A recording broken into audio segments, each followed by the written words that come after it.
vous communauté, mon nom est Yves Lantier, bienvenue en Résumé l'actualité avec une poigne d'humour et d'humanisme. Alors aujourd'hui, communauté, je veux vous parler d'un séisme qui a frappé l'île de Taïwan. C'est un séisme de magnitude 6.4 sur l'échelle de Richter.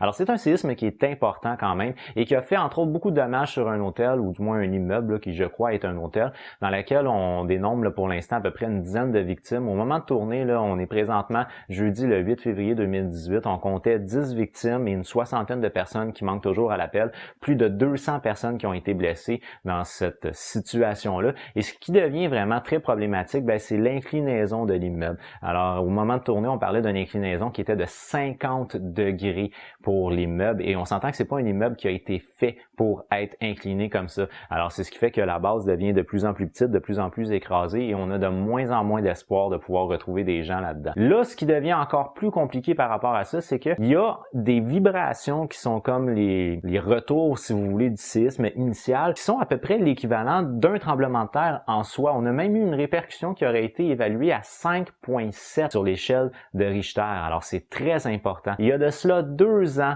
on avait eu, semble-t-il, un séisme à Taïwan qui était sur l'autre côte cette fois-ci, qui avait eu également un niveau de 6.4 sur l'échelle de Richter et on avait eu une centaine de décès des suites à ça. Alors là, pour le moment, on compte peut-être une dizaine de décès, mais il y a des très fortes chances que à long terme, on dénombre encore plus de personnes et peut-être que la soixantaine qui sont portées disparues vont devenir éventuellement des décès. Alors, je souhaite la meilleure des chances pour les familles là-bas parce que c'est jamais des moments qui sont faciles à vivre et de vivre comme dans ce moment-là d'insécurité, quand on retrouve pas les corps, c'est toujours quelque chose qui est terrible à vivre. Alors, la meilleure des chances pour l'ensemble des familles. Maintenant, mercredi, ce qu'on a vu, c'est des cheerleaders qui sont arrivés et c'est là où ça devient d'autant plus humoristique à mes yeux. Pourquoi? Parce qu'il y a plus de 200 cheerleaders qui sont débarqués en Corée du